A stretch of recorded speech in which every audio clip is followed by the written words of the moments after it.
Pagsaway o pagsunod? Pag-usapan nga natin yan dito sa Landas ng Pag-asa.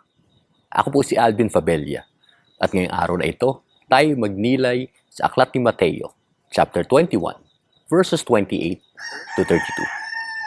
Ang ating gospel ngayong araw na ito ay tungkol sa talinhaga ng dalawang anak, kung saan sinabi ni Kristo na may isa daw ama na lumapit sa kanyang unang anak at sinabi niyang, "Anak, pumunta ka ngayon sa ubasan at magtrabaho ka doon." Nung una ay sumagot ang anak ng ayoko po.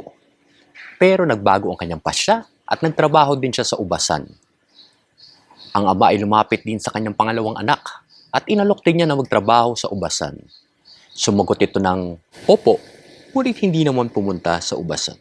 Dito nagtanong si Jesus sa lahat ng nakikinig sa kanya, sino sa dalawa ang sumunod sa kalooban ng kanyang ama? Obvious o halata naman, di ba? Yung unang anak na umayaw at nagsabing ayaw niyang magtrabaho pero nagbago ng pasya. At siya din ay pumunta sa ubasan upang magtrabaho. Siya ang sumunod sa kalooban ng ama. Dito nagpaliwanag si Jesus kung ano ba ang punto ng kanyang kinikwento sa kanilang lahat. Tandaan ninyo, ang mga maniningil ng buwis at ang mga bayarang babae ay nauuna pa sa inyo na makapasok sa kaharian ng Diyos.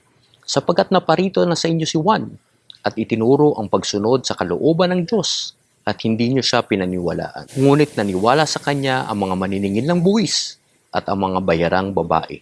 Nakita niyo ito, subalit hindi pa rin kayo nagsisit tumalikod sa inyong mga kasalanan at hindi rin kayo naniniwala sa kanya. Ang punto ng gospel ay napakalinaw. Ang Diyos ay lagi tayong handang tanggapin sa kanyang kaharian. Kailangan lang tayong magbago, magsisi at sumunod sa Kanya. Yan ang pagmamahal sa atin ng Diyos. Laging handa na tanggapin tayo kahit tayo'y nagkasala. Pagsaway ba o pagsunod? Obvious naman ang sagot, di ba kaibigan? Dapat tayo parating sumusunod sa Diyos kahit mahirap ito, pagkat alam ng Diyos kung anong makakabuti sa ating lahat. Kung ikaw ay na-bless ng reflection na ito, paki-like mo naman at paki-share mo sa mga kaibigan mo. Itag mo yung mga pangalan nila doon sa comment section sa baba. Tulungan mo kaming magbigay ng pag-asa sa mas maraming tao. God bless your week!